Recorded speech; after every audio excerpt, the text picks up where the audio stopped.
너는 별을 보자며 내 몸을 당겼어.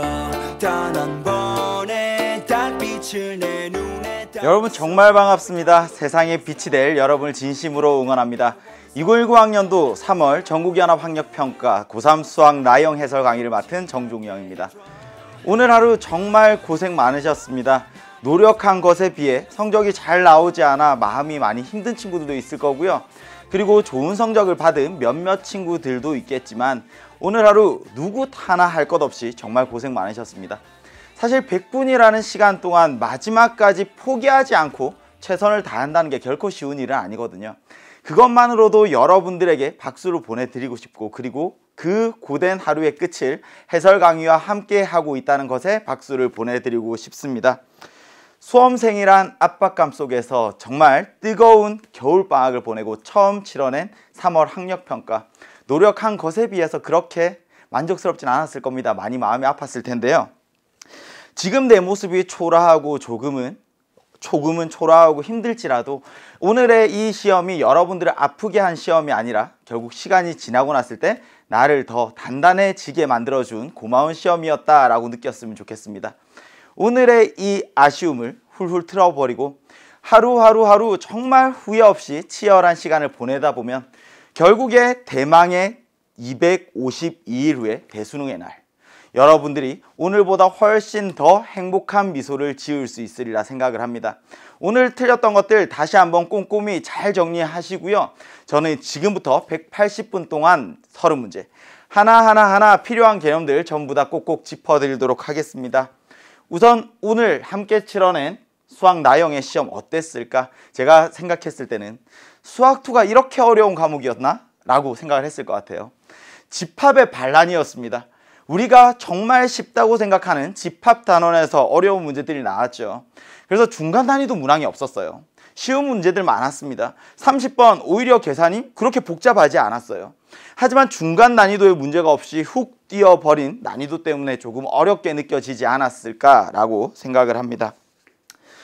제가 여러분들에게 꼭 해드리고 싶은 이야기는요, 수능까지 충분히 많은 시간이 남았습니다. 지금 여러분의 모습이 어떠하든지 간에 251이라는 시간은 분명히 여러분들이 무엇이든 될 수 있고, 그리고 어떤 것이든 다 해낼 수 있기에 충분한 시간이라고 생각을 해요. 소위 사람들이 3월 성적이 수능까지 간다라는 이야기들을 합니다. 하지만 저는 그렇게 동의하지 않습니다. 역전하기에 충분히 많은 시간이 남아있다고 생각을 해요.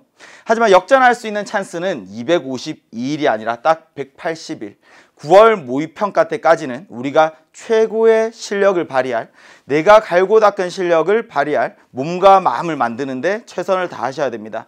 9월달 내 실력을 최종 평가한다 라고 생각을 하고 6개월 동안 어떻게 내 지금 단계에서 한계를 뛰어넘어 좋은 성적에 도달할 수 있을지 좀 전략을 잘 짜보셔야 될 것 같아요. 선생님, 3월 성적이 수능까지가 아니라 9월까지라고 한 이유는 뭘까요? 이게 모의 수능의 일정과 시험 범위입니다. 여러분들이 1년 동안 치러내야 하는 전국 단위의 시험은 이렇게 총 7번입니다. 학력평가라는 건 교육청에서 주관하는 시험이죠. 오늘 치러낸 3월 학력평가와 같이 4월 달에도 7월 달에도 그리고 10월 달에도 학력평가는 총 4번 있습니다. 조금씩 범위가 늘어날 거예요. 오늘 치러낸 시험은 수학2의 비중이 굉장히 큽니다. 수학2의 전 범위와 그리고 미적분 1에서 수열의 극한 급수에 대한 이야기, 전체에서 봤을 때 4분의 1 정도 되는 하나의 단원만 들어가 있어요.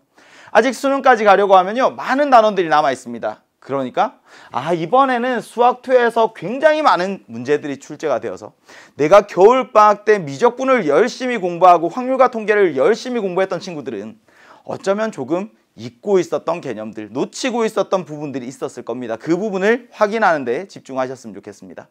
오늘 시험은 수학2에서 24문제가 출제가 되었고요. 미적분 1의 첫 번째 단원에서 6문제가 출제가 되었습니다.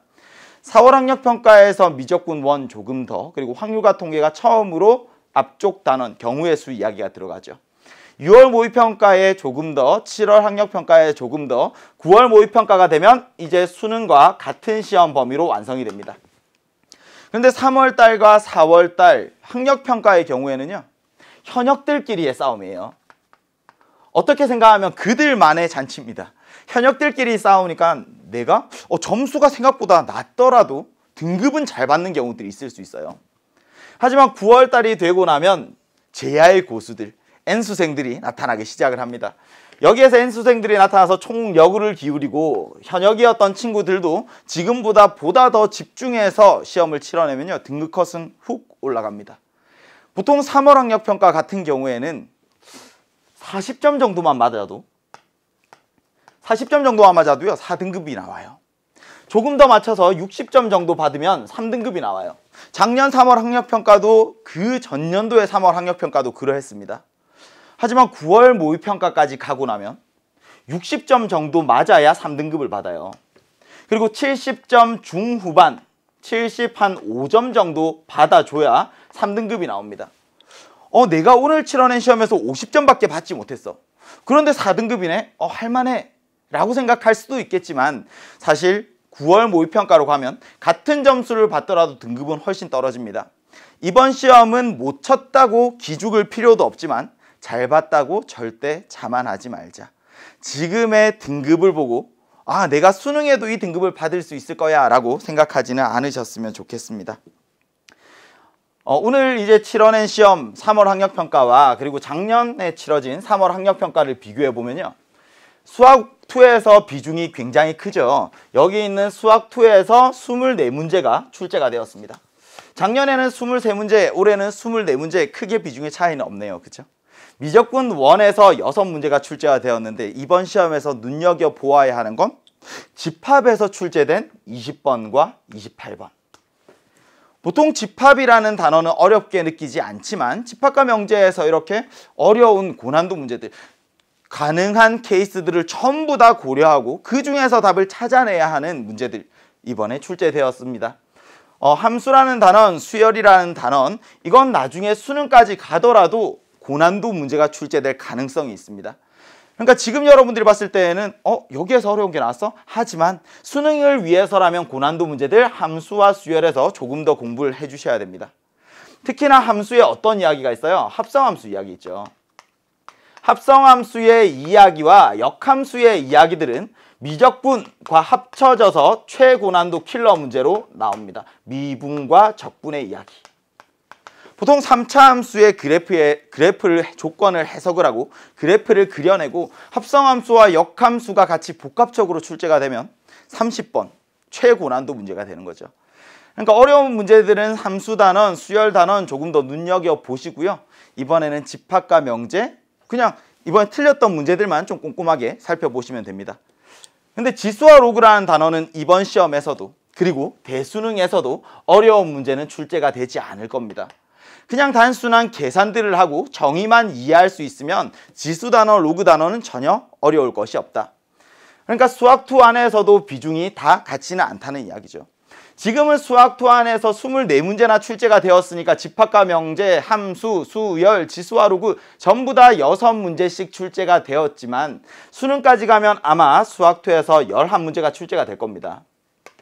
미적분 1에서도 11문제가 출제가 될 거고요. 확률과 통계에서 8문항이 출제가 될 거예요. 그러니까 이번에 치렀던 시험 문제 중에서 정말 중요한 요소들만 수능에 출제가 된다라고 생각을 하시면 될 것 같습니다. 2점짜리 문항이 3개가 있죠. 2점짜리 문항을 다 맞추면 6점. 3점짜리 문항 14개를 맞추면 42점입니다. 2점짜리와 3점짜리를 모두 다 맞추어 낸다면 48점을 받을 수 있다. 아까 이야기했죠. 고3 3월 학력평가의 경우에는 수학 나형에서 40점이 4등급 컷인 경우들이 많아요. 2점짜리, 3점짜리만 다 맞추어 내더라도 4등급은 맞을 수 있었다는 이야기입니다. 여기에서 4점짜리들 중에서 전부 다 어렵습니까? 그럼 그렇지 않거든요.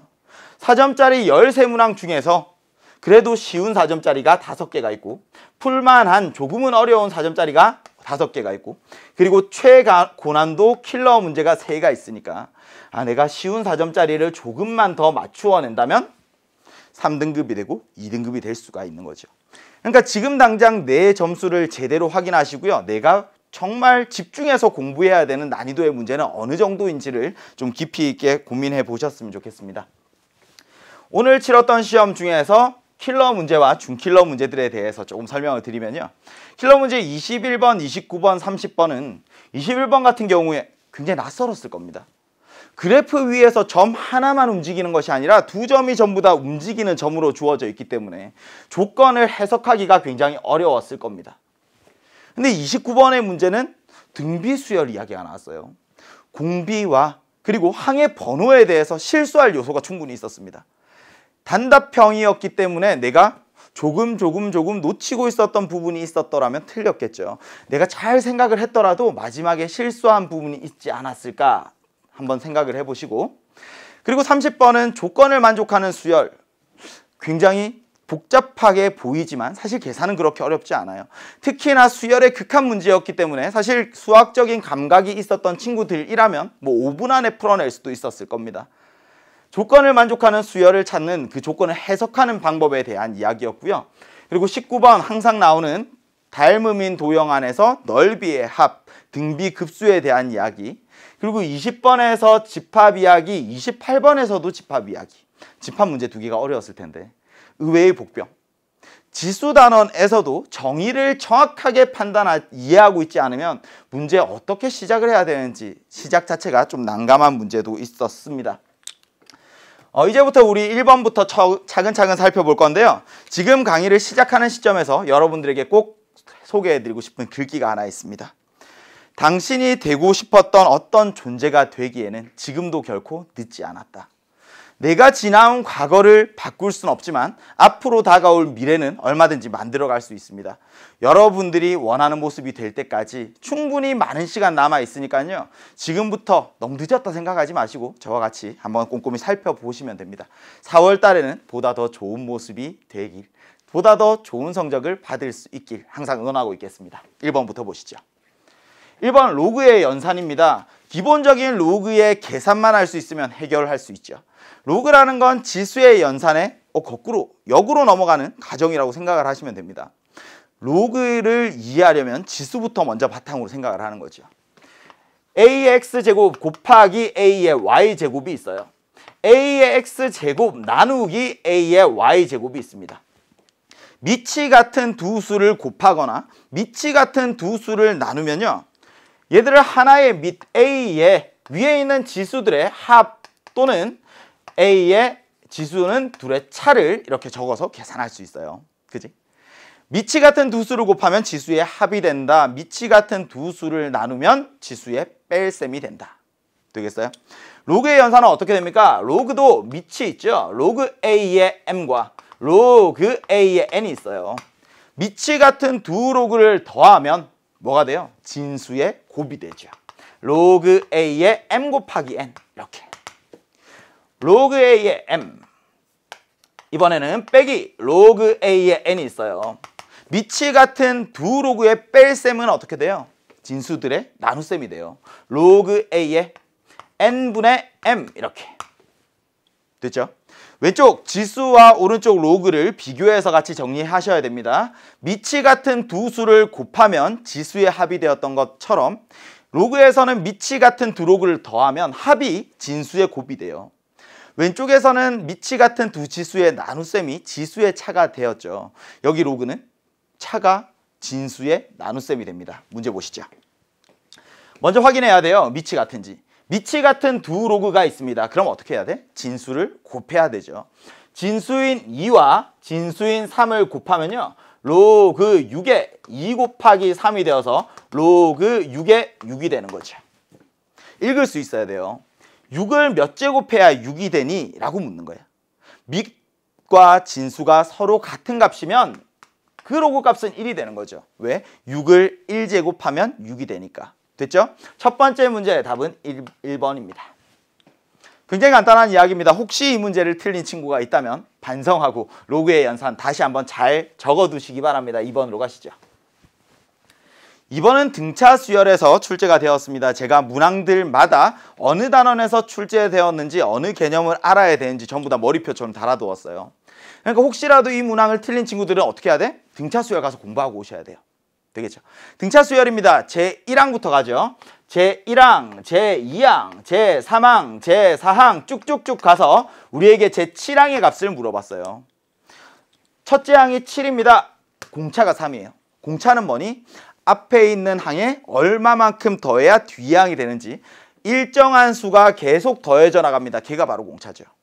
앞에 항에 3이 더해지면 뒤에 항, 앞에 항에 3을 더하면 뒤에 항, 앞에 항에 3을 더하면 뒤에 항 이렇게 가는 거죠. 제2항 얼마란 이야기예요? 3만큼 더해져서 10. 제3항 3이 더해져서 13. 제4항 3이 더해지면 16 이렇게 가는 겁니다. 제7항까지 갈 거예요. 7항까지 가려면 제1항에서부터 몇 번 공차를 더해와야 될까? 이걸 생각을 하는 거죠. 공차를 한 번 더하면 두 번째 항이 나와요. 공차를 두 번 더하면 세 번째 항이 나오고 공차를 세 번 더하면 네 번째 항이 나옵니다. 제7항까지 갈 거예요. 간격을 생각하셔야 돼요. 공차를 몇 번 더했어요? 지금 6번 더해야 되는 거죠. 공차를 6번. 그래서 7항은 첫 번째 항 7에 3을 6번 더해주면 됩니다. 됐죠? 7 더하기 18이 되어서 답은 25가 되겠네요. 이건 순수하게 제1항에서부터 제7항까지 오려면 공차를 몇 번 더해야 되는지 숫자들을 나열하면서 생각한 거예요. 근데 내가 등차 수열을 잘 이해하고 있어. 그러면 굳이 이렇게 할 필요는 없겠죠. 선생님, AN이라는 건 등차 수열입니다. 그러면 N에 대한 몇 차씩? 1차씩이 나타날 거야. N에 대한 1차씩 N의 개수가 있고 뒤에 상수항 있겠죠. 이 둘만 찾아내면 되는 거예요. 근데 N의 개수는 얼마입니까? 공차죠. 공차가 N의 개수가 되는 거예요. 공차가 3입니다. 그러면 3N으로 시작하죠. 공차가 5면 5N, 공차가 마이너스 2야 마이너스 2N으로 시작을 해요. 근데 제1항이 7이 나와야 되니까 1 넣으면 얼마? 앞이 4죠. 7이 나와야 되는데 뒤에 4만큼 더해주면 되겠네. 그래서 일반항이 3N 플러스 4라는 이야기입니다. 100항이 알고 싶어요? N자리에 100 넣어보면 되죠. 10항이 알고 싶어요? N자리에 10 넣어보면 됩니다. 제7항이 알고 싶어요? 그러면 N자리에 7을 넣으면 21 플러스 4가 되어서 마찬가지로 25라는 값을 구할 수도 있다. 제1항에서부터 공차가 몇 번 더해지는지 생각하셔도 좋고, 혹은 AN이라는 게 N에 대한 1차식이라는 것을 알고 N의 개수가 공차입니다. 그러면 바로 일반항 구해서 한 방에 게임 끝. 됐죠? 3번으로 갑니다. 두 집합 A와 B가 있어요. 보통 집합 문제가 1번에서 자주 출제가 됩니다. 혹은 2번에서 자주 출제가 돼요. 1번에서 지수의 계산, 2번에서 집합의 연산. 근데 이번에는 1번에서 로그의 연산이 나왔고요. 3번에 집합 문제가 나왔습니다. 그 집합을 우리가 벤 다이어그램으로 나타낸다면 뒤에 있는 이 기호만 읽어낼 수 있으면 게임 끝이죠. 맞아요? A라는 집합이 있습니다. 주머니 그리고 B라는 집합이 있어요. 주머니 그립니다. 얘가 뭐야? 벤 다이어그램. 원소의 개수들을 셀 거예요. A라는 집합에는 2, 3, 4 3개의 원소가 있어요. B라는 집합에는 3, 4, 5, 6 4개의 원소가 있습니다. 근데 공통되는 원소는 누구예요? A에도 3이 있고 B에도 3이 있고 공통 A에 B에 모두 4가 있습니다. 그럼 A에만 있는 원소는 2, B에만 있는 원소는 5와 6이 되겠죠. 됐어요? 교집합이 어디예요? A와 B의 교집합 그러면 겹치는 부분. 여기가 교집합이에요. 아, A 교집합 B라는 건 3과 4가 들어있는 집합이구나 이런 거죠. A 교집합 B 앞에 N 붙어있는 거 얘는 뭐예요? 원소가 몇 개 있니? 원소의 개수를 묻는 거예요. 교집합에 있는 원소의 개수를 구하세요. 교집합에 원소 몇 개 있어요? 2개. 그래서 답이 2번이 되는 거죠. 됐습니까? 4번으로 갑니다. 첫 번째 페이지의 마지막 문제입니다. 지금 3번까지가 2점짜리 문항 3개예요. 여기까지 하셨으면 6점을 받는 거고 4번 맞추어내면 첫 페이지에 네 문제 풀고 9점 받는 겁니다. 여기까지 4번 문항까지는요. 한 5분 안에는 당연히 풀어내셔야 돼요. 당연하죠. 우리가 30문제를 100분 동안 풀어낸다고 해서 한 문제에 3분 잡고 공부하시는 거 아닙니다. 그렇죠? 쉬운 문제들은 빨리 풀어요. 30초 만에도 풀고 1분 안에 풀고. 근데 어려운 문제들은 20분, 25분 투자해야 되니까 앞쪽에서 최대한 빠르게 실수 없이 답을 찾는 연습들 필요합니다. 함수가 있어요. 밑에 있는 건 뭐예요? 합성함수야. 합성함수의 함수값을 묻는 문제 4번이었습니다. 합성함수의 함수값 3을 넣어보세요. 합성함수라는 건 항상 뒤에서부터 읽어나가는 겁니다. 이 상태에서 해석하기가 힘들어? 그러면 이렇게 F에 F3이 들어있는 거예요. 우선 괄호안부터 하나씩 해결을 해 나갑니다. F3이라는 거 얼마니? 보는 순간 바로 찾을 수 있어요. 3이 화살표를 보내고 있는 곳, 오케이, 1이구나. F3이 1이니까 F 안에 들어있는 얘, 이걸 1로 바꾸어내는 거죠. 됐어요? 이제 F1을 찾으래요. 1은 화살표를 어디로 보내고 있니? 1은 화살표를 5에 보내고 있네요. 그래서 답이 5 이렇게 되는 거죠. 함수의 대응관계를 주고 합성함수의 함수값 혹은 역함수의 함수값을 묻는 문제는 정말 그야말로 직독직해 금방 풀어낼 수 있어요. 아래에 있는 표현의 정의만 이해할 수 있다면. 첫 번째 페이지 끝이 났습니다. 아직 어렵지 않죠? 할만할 거예요. 5번으로 갑시다. 5번 급수에 대한 문제가 나왔습니다. 수열 A에는 첫째 항이 3이고 공비가 2분의 1인 등비 수열입니다. 제1항, 제2항, 제3항, 제4항 쭉쭉쭉 숫자들이 나열되어 있어요. 수열이라는 건 문자로 생각하고 공식으로 이해하는 게, 공식을 외우는 게 아니라 숫자들을 나열해 보는 겁니다. 첫째 항 3입니다. 공비가 2분의 1. 공비는 앞에 항에 얼마만큼 곱해지는 건지를 이야기하는 거죠. 앞에 항에 2분의 1을 곱하면 다음 항이 나옵니다. 제2항은 얼마예요? 3 곱하기 2분의 1. 제3항은 3 곱하기 2분의 1의 제곱, 제4항은 3 곱하기 2분의 1의 세제곱 이렇게 되는 거죠. 맞습니까? 등비수열 다시 한번 생각합니다. A1 더하기 A2 더하기 A3 더하기 A4 더하기 쭉쭉쭉 계속 더하고 싶습니다. 얘가 하는 이야기야 그런 거예요. 제1항, 제2항, 제3항, 제4항 계속 모든 수열들을 다 더하고 싶어요. 근데 얘는 지금 공비가 있거든요. 첫째 항의 값을 A, 공비를 R이라고 해보면 얘는 A 플러스 AR 플러스 AR의 제곱 플러스 AR의 세제곱 플러스 쭉쭉쭉 나아가는 거죠. 첫째 항이 A, 공비가 R인 등비수열입니다. 그럼 얘네들을 전부 다 더해내면 어떻게 될까? 당연히 공비라는 것의 R의 크기가 1보다 크면 발산할 거예요. 근데 공비가 그 크기가 1보다 작다면 수렴합니다. 어디에 수렴하니? 1-R분의 A에 수렴합니다. 얘가 등비급수에서 중요한 포인트죠. 등비수열의 합입니다. 그런데 계속 더할 거예요. 공비의 크기가 1보다 작을 때에는 그 합이 수렴할 텐데 1-R분의 A. 이것만 안다면 위에 있는 문제 해결할 수 있겠죠. 첫 번째 항이 3입니다. 공비가 2분의 1 갑니다. 1-R분의 첫 번째 항이 3입니다. 2분의 1분의 3이 되니까 그 값이 6하고 이렇게 답을 찾아낼 수가 있겠죠. 5번 문제는 등비급수의 합에 대한 이야기. 공비의 크기가 1보다 작을 때에는 등비급수의 합이 수렴을 한다. 1-R분의 A에. 됐죠? 6번으로 갑시다. 6번. 함수 fx가 있어요. 그 역함수가 있어. 역함수라는 단어를 보자마자 부담스러워하는 친구들도 있습니다. 근데 역함수 지금 6번이니까 전혀 어려운 이야기는 아닐 거예요. 이 부분 정리를 한번 합시다. fx라는 함수가 있어요. fx의 역함수를 gx라고 했습니다. 이런 표현을 보는 순간 우리가 체크해야 되는 건 문제에서 써먹든 써먹지 않든 이 fx라는 함수는 1대1 대응이구나. 1대1 대응인 함수만 그 역함수를 갖고 역함수를 갖는다는 것 자체가 1대1 대응이라는 이야기예요.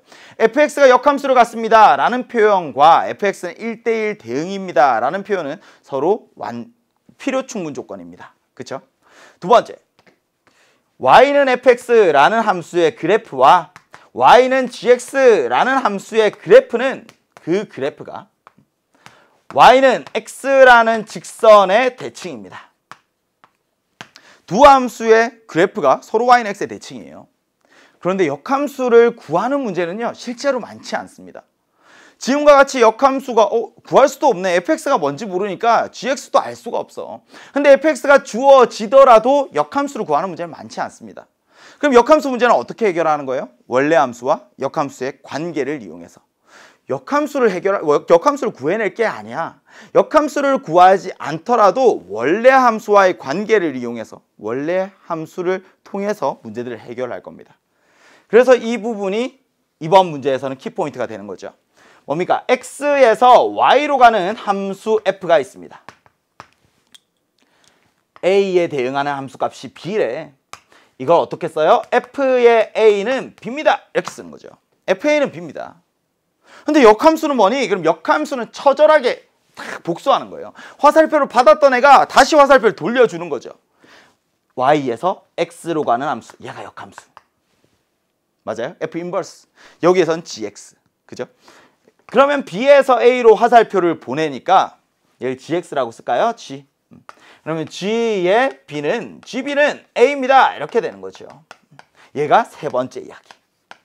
아, 함수값끼리 자리를 바꿀 수 있구나. fa가 b면 gb는 a구나. 화살표를 다시 돌려주는 모양. 그걸 이해하셔야 돼요. 갑시다. 2배의 g5는 4입니다.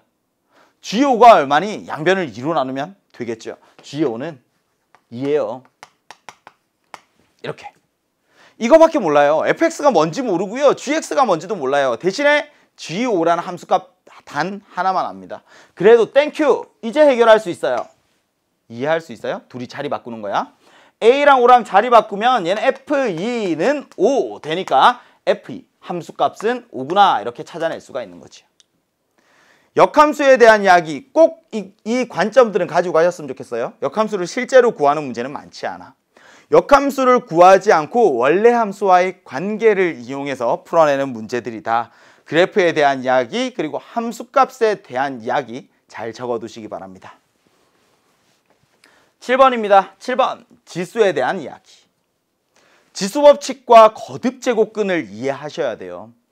우리가 처음에 지수를 자연수인 곳에서 시작을 해서 실수까지 쭉 확장을 해나갑니다. 기억나요? a의 n제곱이라는 건 a를 n번 곱하세요 라는 의미야. 언제? 얘가 미치고 위에 있는 n이 지수인데 지수가 자연수일 때는 단순히 n번 곱하세요 라는 의미였어요. 근데 지수들을 점점 확장을 해갑니다. 수체계의 확장과 마찬가지로 자연수에서 정수로, 정수에서 유리수로, 유리수에서 실수로 확장을 해나가는 거죠. 이제는 더 이상 몇 번 곱하세요 라는 의미를 갖지 않아요. a의 마이너스 2제곱, 마이너스 2번 곱하라고?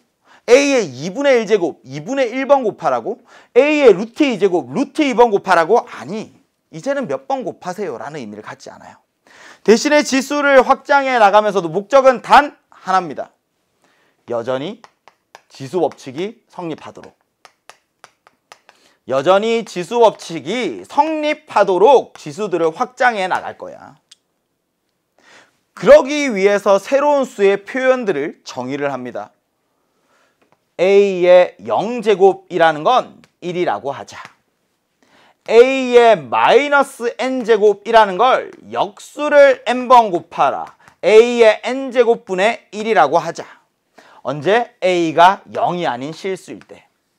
0이 아닌 실수는 전부 다 0제곱하면 1이 되고요. 0이 아닌 실수를 음의 정수, 위에 지수에 음의 정수가 있으면 아, 역수를 거듭제곱하라는 이야기구나. 유리수까지 확장을 합니다. a의 n분의 m제곱. 이제는 a가 양수, 밑이 양수일 때에만 성립을 하는데요. 지수에 유리수가 있어요. n분의 n번 곱하라는 이야기가 아니라 분모에 있는 얘가 뭘 의미해요? 거듭제곱근을 의미합니다. n제곱근 안에 a의 m제곱이 들어있는 거야. 지수의 확장에 대한 이야기입니다.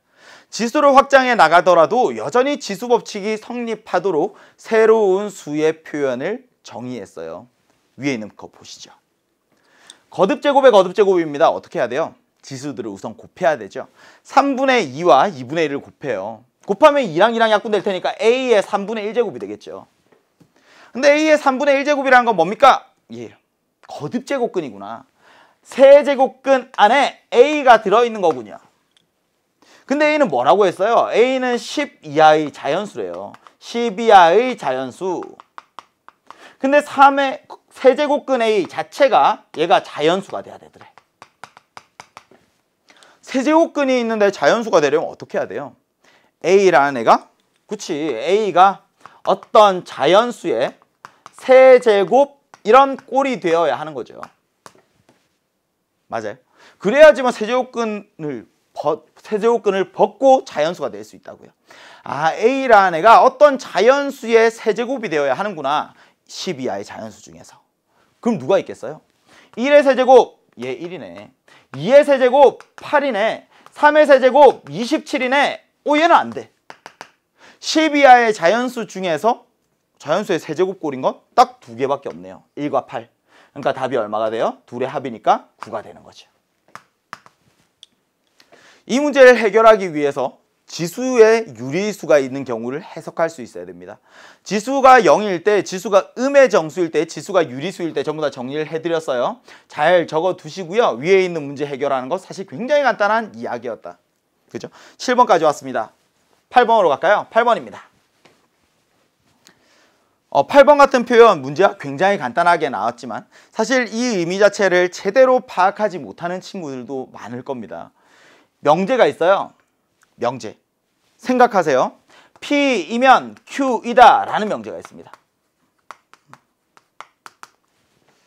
P이면 Q이다 라는 명제는 우리가 기호로 표현하면 P에서 Q로 화살표 쭉 이렇게 표현을 하죠.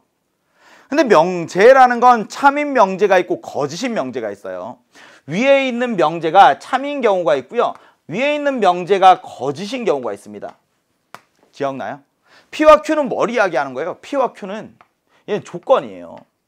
P라는 조건과 Q라는 조건이 있는 거야. 조건을 해석하기 위해선 진리집합이 필요하거든요. P를 만족하는 애들과 Q를 만족하는 애들은 항상 같이 생각을 해요. P를 만족하는 진리집합 라지 P, Q를 만족하는 진리집합 라지 Q. 얘네들 가지고 생각을 하는 거야.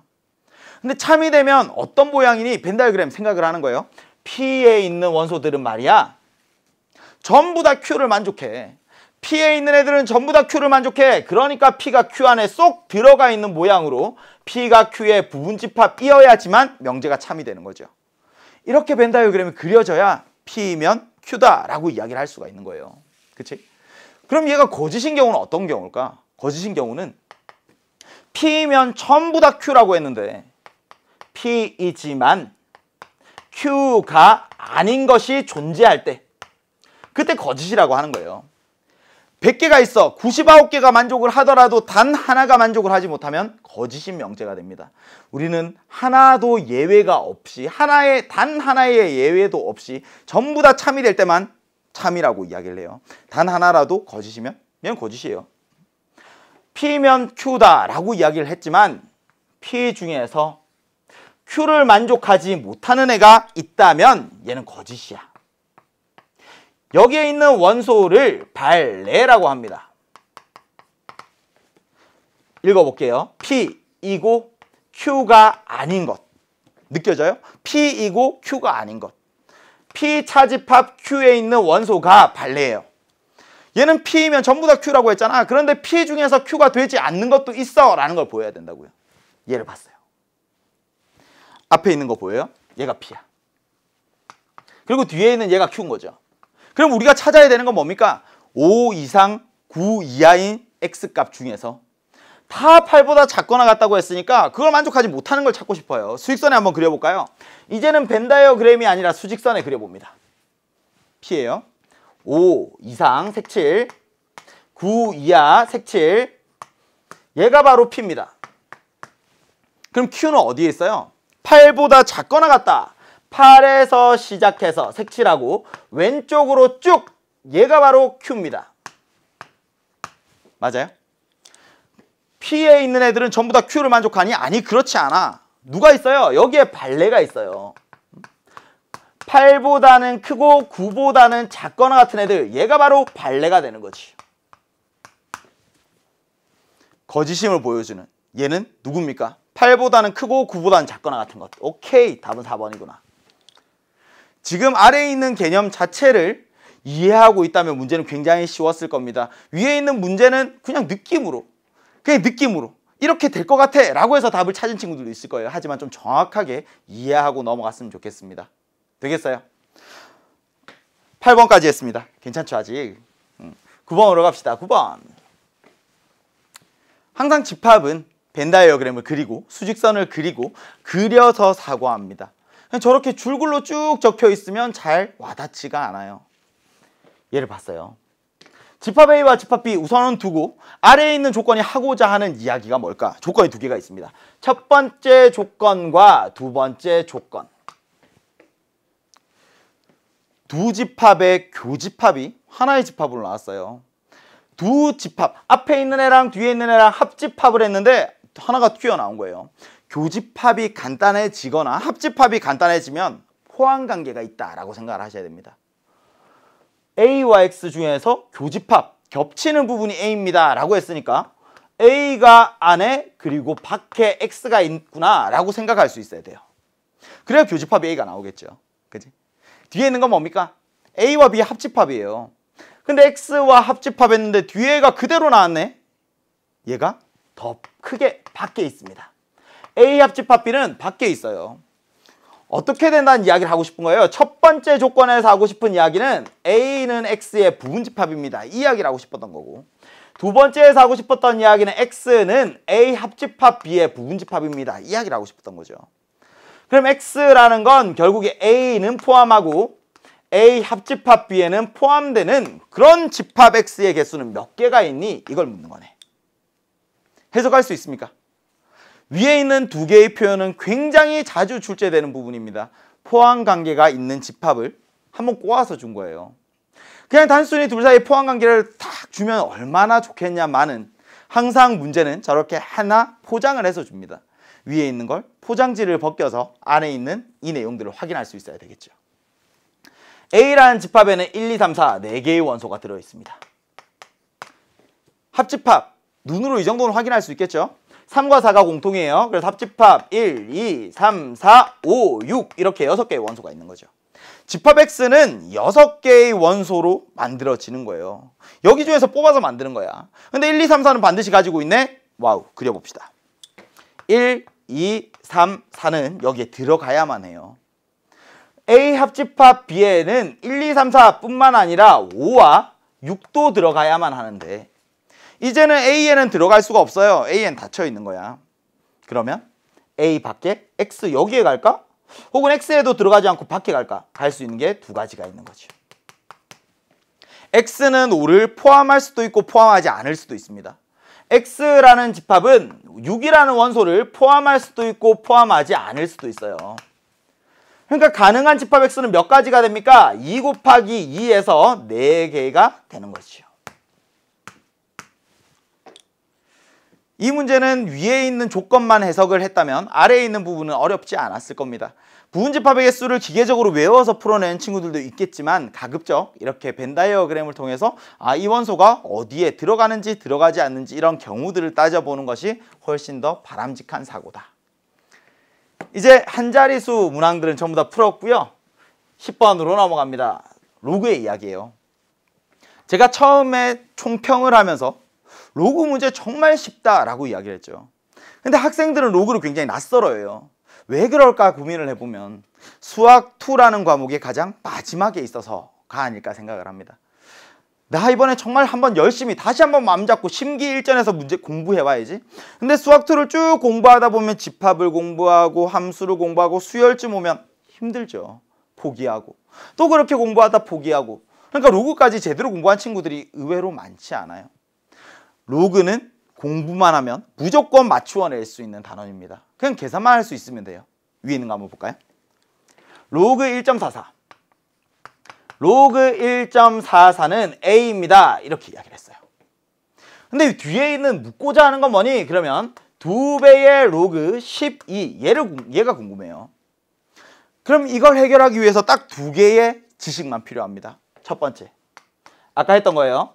로그 A의 M과 로그 A의 N을 더하면 밑이 같은 두 로그를 더하면 진수의 곱이 된다. 근데 앞선 문제에서는 왼쪽에서 오른쪽으로 오는 걸 물었고요. 이번 문제에서는 오른쪽에서 왼쪽으로 가는 걸 묻고 있어요. 밑이 같은 두 수는 진수의 곱이 됩니다. 밑이 같은 두 로그의 합은 진수의 곱이 됩니다. 뿐만 아니라 진수가 어떤 수의 곱으로 되어 있으면 찢어낼 수 있어 라고 생각을 하셔야 돼요. 됐죠? 두 번째 지식은 얘입니다. 로그 A의 M의 N제곱 이런 애가 있어요. P제곱이라고 할까요? P제곱. 물론 나중에 다른 문제에서 설명을 하겠지만 로그가 정의되기 위한 조건들은 있어요. 밑과 진수가 전부 다 양수고 밑은 1이 아니어야만 합니다. 그 조건을 만족한다면 진수에 있는 위에 지수 있죠. 위에 있는 거듭제곱이 앞으로 뿅 튀어나갈 수 있어요. 아, P가 앞으로 튀어나가서 로그 A의 M 이렇게 되는 거죠. 로그 앞에 있는 상수배는 진수의 거듭제곱으로 지수로 뿅 올라갈 수도 있습니다. 튀어나오고 올라가고 튀어나오고 올라가고 그것만 자유자재로 할 수 있으면 돼요. 봅시다. 앞에 있는 2가 위로 올라가요. 로그 12의 제곱. 됐죠? 12의 제곱 이 정도는 알죠? 얼마? 144. 와, 얘랑 모양이 좀 비슷하네. 우리한테 주어진 게 1.44인데 여기 점 있어요. 1.44인데 이젠 여기에 144가 있어요. 1.44를 몇 배 한 것? 100배 한 것. 오케이. 로그 1.44 곱하기 100입니다. 특별한 거 없죠? 진수하고 곱해져 있어요. 보여요? 찢어낼 수 있다. 진수의 곱은 찢어낼 수 있다. 오케이. 로그 1.44에 플러스 로그 100으로 찢어낼 수 있으면 됩니다. 이제 앞에 있는 로그 1.44가 A라는 걸 알아요. 근데 뒤에는 얘 해결할 수 있어요? 밑이 얼마니? 반대 밑이 안 적혀 있어. 뭐예요? 상용 로그. 밑이 생략되어 있습니다. 밑이 얼마라는 이야기예요.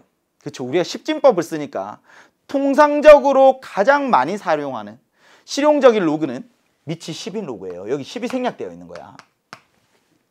10을 몇 제곱해야 100이 됩니까? 라고 생각을 하셔도 되고요. 얘는 10의 제곱이라고 생각을 하셔도 되고 그럼 2가 뿅 튀어나갈 테니까 얘는 2네요. 그래서 답은 뭐예요? A 플러스 2. 로그의 기본적인 계산입니다. 딱 두 개의 성질만 알고 계시면 돼요. 오른쪽에서 왼쪽으로 가는 것, 왼쪽에서 오른쪽으로 가는 것 둘 다 자유자재로 자유자재로 구사할 수 있으면 이 정도 문제쯤이야. 기분 좋게 맞출 수 있었겠죠. 제가 총평하면서 쉬운 문제 많았다라고 이야기했습니다. 정말 그렇죠. 10번까지 전혀 어려운 문제들 없었습니다. 근데 중간 난이도의 문항이 좀 적어서 갑자기 나중에 훅 어려워지는 느낌을 받을 수는 있어요. 그래서 체감상 조금 어렵게 느끼지 않았을까? 사실 문제 자체의 난이도는 높지 않다. 11번입니다. 이제는 문제가 길어졌어요. 읽기가 조금 부담스럽긴 해요. 그림과 같이 한 변의 길이가 1인 정사각형 3개로 이루어진 도형 R이 있다. 정사각형 지금 3개가 붙어 있는 거죠. 정사각형 하나의 넓이는 얼마예요? 한 변의 길이가 1이니까 얘가 넓이가 1, 여기도 넓이가 1, 여기도 넓이가 1. 오케이. R이라는 건 넓이가 3이구나. 자연수 n에 대해서 이 n개의 도형 R을 겹치지 않게, 그러니까 겹치지 않게 만든 직사각형의 넓이를 an이라고 했대요. 선생님 잘 이해가 안 됩니다. 그러면 A1, A2, A3, A4 이런 것들을 한번 생각을 해봐요. AN이란 건 도대체 뭐니? 생각. A1은 뭡니까? n을 1 넣은 거. 그러니까 R이라는 도형이 몇 개 있는 거예요? 얘는 2개가 있는 거예요. A2는 뭐예요? R이라는 도형이 4개가 있는 거고 A3는 6개가 있는 거고 A4는 8개가 되는 거죠.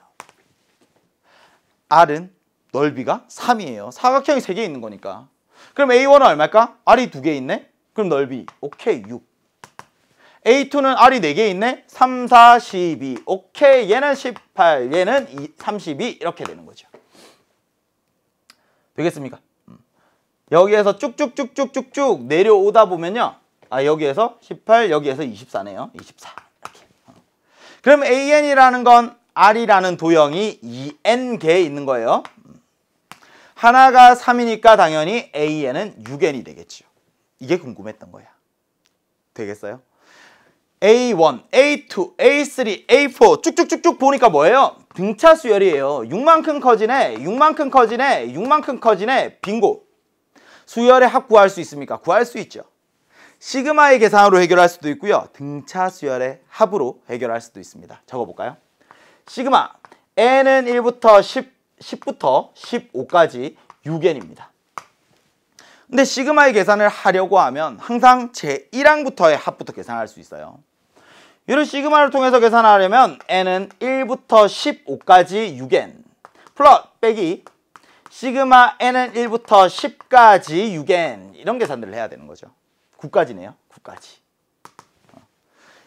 제1항부터 제15항까지 해서 1항부터 9항까지를 빼버리면 10항부터 15항까지가 나올 겁니다. 이거 계산할 수 있어요? 6배의 시작 2분의 15 곱하기 16 빼기 6 곱하기 2분의 이번에는 9 곱하기 10 이렇게 되는 거죠. 약분합시다. 약분합니다. 6 곱하기 120 해서 720이고요. 빼기 약분합니다. 27 곱하기 10이니까 270 되어서 답은 450이 되네요. A1, A2, A3, A4 수열들을 쭉 추적해 나가다 보니까 일반항을 구할 수가 있었고요. 그리고 시그마를 통해서 계산할 수가 있었습니다. 근데 답을 구하는 건 이 방법 하나만 있느냐? 그럼 그렇지는 않죠, 당연히. 어떤 친구는 이렇게 풀었을 수도 있어요. 제10항, 제11항, 제12항, 제13항, 제14항, 제15항. 등차 수열을 6개 더하는 거네. 등차 수열의 합에 있어서 정말 중요한 핵심 아이디어는 뭘까? 양 끝에 있는 두 수를 더하면 합이 일정해요. 또 얘를 더하고 또 얘를 더하면 합이 항상 일정합니다. 무지개 모양으로 더해 가다 보면 합이 항상 일정해요. 그러면 가장 앞에 있는 제10항과 가장 뒤에 있는 제15항만 구하면 빙고! 게임 끝. 10항 얼마니? 일반항이 6n이니까 60이에요. 15항은 얼마니? 90이에요. 둘을 더하면 150. 당연히 얘도 150, 얘도 150, 150이 3개 있네? 450. 짠! 위에 있는 시그마 계산을 하지 않더라도 등차 수열의 합으로 구해내는 게 더 간단할 수도 있다. 시그마라는 표현은 표현하기에 너무나 효율적인 기호지만 철저하게 표현하는 사람이 편하려고 만든 기호예요. 이해하기에는 친절한 기호가 아니야? 늘어 적어봐야 저 의미를 정확하게 판단할 수 있다. 11번이었습니다. 12번으로 가시죠. 12번. 이번엔 합성함수 그리고 역함수의 성질에 대한 이야기입니다. 선생님, 이게 어떻게 역함수 이야기가 있어요? 역함수라는 조건이 하나도 없는데. 근데 이 정도는 기억하고 있으면 도움이 되죠. 이 무리함수라는 것. 우리가 배우는 무리함수들은요. y는 하고 루트 안에 얘가 1차식이 들어있는 모양들이에요. 이 무리함수가 중요한 이유는 뭘까? 그러면 무리함수라는 게 기존에 우리가 알고 있었던 2차 함수의 역함수입니다. 역함수예요. 근데 2차 함수라는 건 아래로 볼록하든 위로 볼록하든 얘네들 1대1 대응이 아닙니다. 그치? 그래서 2차 함수가 전체가 나타나지는 않고요. 꼭지점을 기준으로 쭉 자르면 반쪽만 나타나요. 무리함수에서 루트 안에 1차식이 들어있는 우리가 배우는, 흔히 말하는 이제 우리가 배우는 무리함수들은요. 이 2차 함수의 절반, 반쪽의 역함수다라고 생각을 하면 도움이 됩니다. 위에 있는 문제 한번 살펴볼까요? 좌표평면이 있어요. 좌표평면. 처음에 시작, 무리함수 주어져 있습니다. 무리함수를 그리는 방법은 굉장히 간단합니다. 뭘 알아야 돼요? 첫 번째, 시작하는 점. 두 번째, 날아가는 방향. 이랬죠. 날아가는 방향. 우선 그래프를 그리지 않아도 문제는 해결할 수 있지만 한번 생각을 해보자고요. 시작하는 점은 어떻게 됩니까? 루트 안이 0이 되는 x값, 그리고 뒤에 있는 상수 마이너스 1,1. 마이너스 1,1에서 시작합니다. 그리고 날아가죠. 어디로? x 앞에 있는 부호는 좌우를 결정을 해요. x 앞에 부호가 좌우. 그러면 루트 앞에 붙어 있는 부호가 상하를 결정을 합니다. x 앞이 플러스고 루트 앞도 플러스네요. 그러면 오른쪽 위로 쭉 날아가는 모양 그려볼까요? 마이너스 1,1이 있어요. 그리고 오른쪽 위로 쭉 날아갑니다. y는 fx. 무리함수의 그래프 그릴 수 있어야 돼요. 됐죠? 2차 함수의 그래프는 그릴 수 있어요? 꼭지점과 최고차항의 부호만 알면 되죠. 꼭지점 1,-1입니다. 1,-1. 아래로 볼록한 2차 함수인데 x가 1보다 크거나 같대. 1을 기준으로 오른쪽에만 그래프가 나타나니까 짜잔 그려주면 y는 gx라는 함수의 그래프가 나타나죠. 노란색과 파란색은 두둥 y는 x라는 직선의 대칭입니다. 둘이 역함수 관계에 있구나. 물론 식으로 확인할 수도 있어요. 식으로 확인해 보는 거 좋습니다. 근데 쟤를 보는 순간 이거 역함수잖아 라는 걸 느낄 수 있다면 이런 성질이 있어요. f라는 함수와 g라는 함수가 서로 역함수 관계에 있으면 f와 g를 합성하고 혹은 G합성 F를 하더라도 얘는 항등함수가 된다. 와, 전부 다 문자로만 적혀 있어서 어떤 의미인지 잘 와닿지가 않아. 항등함수라는 건 무슨 말이에요? 1을 넣으면 1이 나오고 2를 넣으면 2가 나오고 3을 넣으면 3이 나오고 들어간 애랑 나온 애가 똑같은 값인 거죠. 역함수를 합성한다는 게 마치 실수에서는 역수를 곱하는 것과 같다라고 생각을 하시면 기억하기 도움이 될 겁니다. 우리가 역수를 곱하면 어떻게 됩니까? 2에 2분의 1을 곱하면 1이 돼요. 3에 3분의 1을 곱하면 1이 돼요. 그치? 역수를 곱하면 1이 되었던 것처럼 역함수를 합성하면 항등함수가 되는구나. 여기 있는 실수에서의 1이라는 숫자는 곱셈에 있어서 생략 가능하죠. 1을 10번 곱하나 1을 100번 곱하나 1을 1000번 곱하나 그 값이 변하지 않아요. 그지? 합성함수에서 항등함수라는 것도요. 실수에서 1과 같은 역할을 한다라고 기억을 하면 됩니다. 항등함수는 10번 합성하든 곱하는 게 아니라 10번 합성하든 100번 합성하든 1000번 합성하든 그 값이 변하지 않아. 그러니까 생략할 수 있어. 둘이 좀 비슷한 느낌이죠. 실수에서 역수를 곱하면 1이 돼. 1이라는 애는 곱셈에서 생략 가능해. 처럼 합성함수에서 역함수를 합성하면 항등함수가 나오는데 항등함수는 함수의 합성에서 생략할 수 있어. 문제 보시죠. 딱 눈에 들어와요. F랑 G랑 합성되어 있습니다. 땡큐. 둘이 역함수 관계라면 항등함수잖아. 생략해도 돼. 그럼 문제는 굉장히 간단해지죠. 뭘 묻는 건데요? F15가 얼마니? 역함수라는 걸 이해하고 있니? 원래함수와 역함수를 합성하면 항등함수가 된다는 걸 이해하고 있니? 그럼 F15 구하면 돼. 여기에 15가 짜잔 들어가는 순간 루트 16 플러스 1이 되어서 답은 5가 됩니다. 함수의 그래프를 그릴 필요는 없었습니다. 하지만 원래함수와 역함수가 서로 얘들이 y는 x의 대칭 관계에 있는 것. 그럼 무리함수라는 것이 2차 함수의 반쪽과 역함수의 관계가 있다는 것을 시각적으로 한번 보여주려고 그린 거예요. 13번으로 갑니다. 우리 3점짜리 문항 중에 마지막 문제입니다. 5분의 m이라는 건 도대체 뭘까? 근데 쟤를 계속 거듭 제곱을 한대요. 5분의 m을 n번 곱하는 거야. 근데 n이 한없이 커지잖아. 그럼 곱할수록 점점 크기가 커지는 애도 있고요. 곱할수록 크기가 작아지는 애들도 있어요. R의 n제곱이라는 등비 수열의 극한에 대해서 정리를 하고 넘어가도록 하죠. R을 계속 곱합니다. 크기가 변하는 경우가 있죠. R이라는 것의 R이 그 크기가 1보다 작을 때가 있고 R의 크기가 1보다 클 때가 있고 R의 크기가 1일 때 이렇게 나눌까요? 1일 때와 마이너스 1일 때로 네 가지로 분류해서 생각합시다. 크기가 1보다 작아요. 2분의 1 같은 것. 그럼 2분의 1을 곱하고 점점 크기가 작아지겠지. 맞아요? 0에 수렴합니다. 선생님 크기가 1보다 크면 어떻게 됩니까? 마치 2의 n제곱 같은 것. 2의 n제곱은 곱할수록 2, 4, 8, 16, 32, 64 계속 증가하는 거 보이죠? 크기가 점점 커지고 있습니다. 발산하겠지. R이 1일 때는 어떤 일이 생겨요?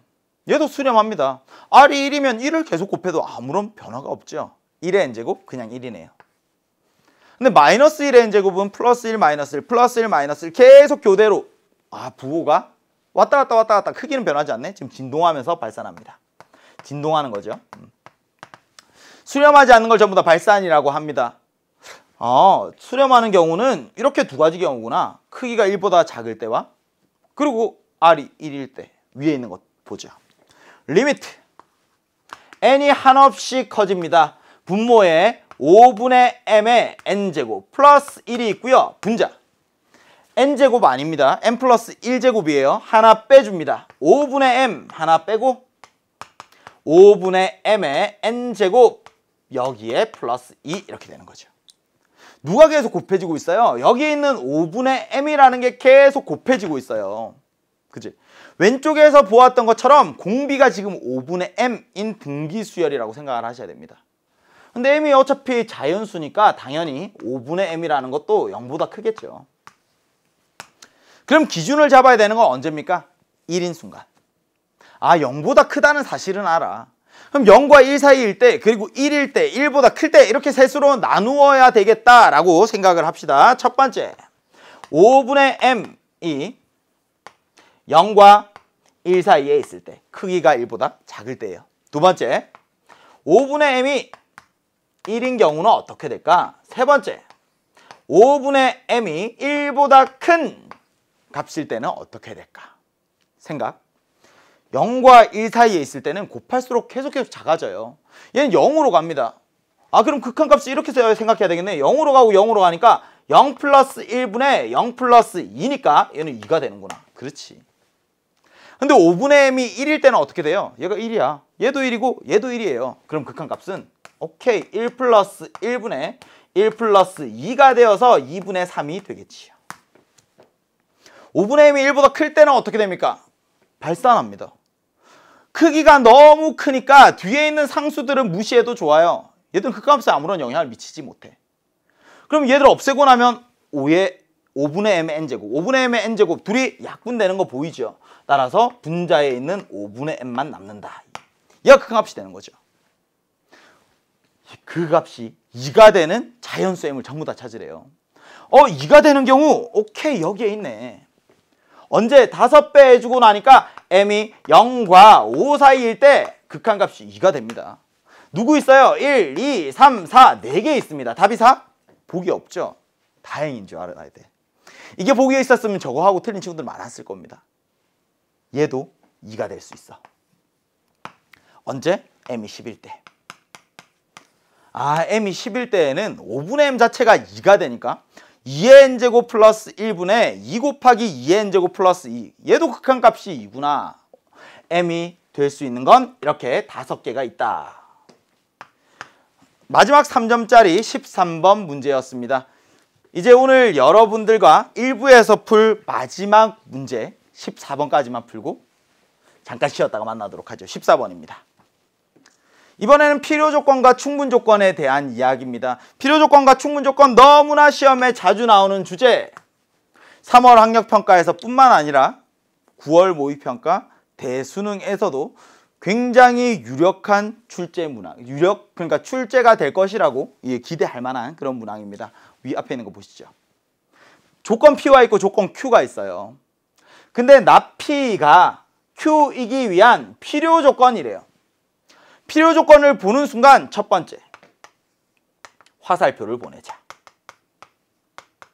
두 번째, 진리집합의 포함관계를 찾자. 진리집합의 포함관계. 우선 이것들을 먼저 하셔야 돼요. 화살표를 보내자 이랬어요. 참인명제를 찾으셔야 됩니다. 납P가 있고 그리고 Q가 있어요. 근데 화살표를 보내려고 하면요, 주인공이 누구지? 부터 생각을 합니다. 주인공이 누구지? 납P가 주인공이에요. 얘가 주인공이야. 오늘의 주인공은 납P입니다. 근데 뭐래요? 필요하대. 필요하면 받아야 돼. 충분하면 나누어 줄 수 있어요. 내가 가진 게 없어. 좀 더 필요해. 그럼 받으면 되고요. 내가 가진 게 충분하면 나누어 줄 수 있어요. 누가? 주인공이. 얘가 지금 필요하대요. 화살표를 받아야죠. 화살표를 받습니다. 첫 번째 끝났어요. 뭐라고요? 주인공이 누구니? 필요하면 받고 충분하면 준다. 이 두 가지 기억하셔야 됩니다. 수능에도 나올 거예요. 나올 가능성이 높다고 생각을 합니다. 됐죠? 두 번째, 이제는 진리집합의 포함관계를 찾습니다. P가 아니야. 진리집합은 P의 여집합. Q의 진리집합, 라지 Q. 아까 명제 설명하면서 이야기를 했죠. 얘가 화살표가 작은 데서 큰 데로 가야 돼요. Q가 안에 있고 밖에 P의 여집합이 있어야지만 이 명제가 참이 됩니다. 그쵸? 화살표는 항상 작은 집합에서 큰 집합으로. 오케이, 이렇게. 그럼 위에서 찾아낸 화살표의 방향 그리고 진리집합의 포함관계를 이제는 수직선에서 생각을 해요. 수직선으로 가자. 세 번째입니다. 선생님, P의 여집합이라는 걸 표현하고 싶어요. 근데 P가 지금 마이너스 5보단 작거나 같다 또는 3보다 크다라고 했으니까 납P는 누구니? 그러면 마이너스 5보다는 크고 3보다는 작거나 같습니다. 이렇게 되는 거죠. 마이너스 5보다는 크고 3보다는 작거나 같습니다. 얘가 바로 P의 여집합이에요. 근데 여기 안에 누가 있어야 돼요? 3분의 2a 플러스 1이라는 애가 이 안에 있어야 돼요.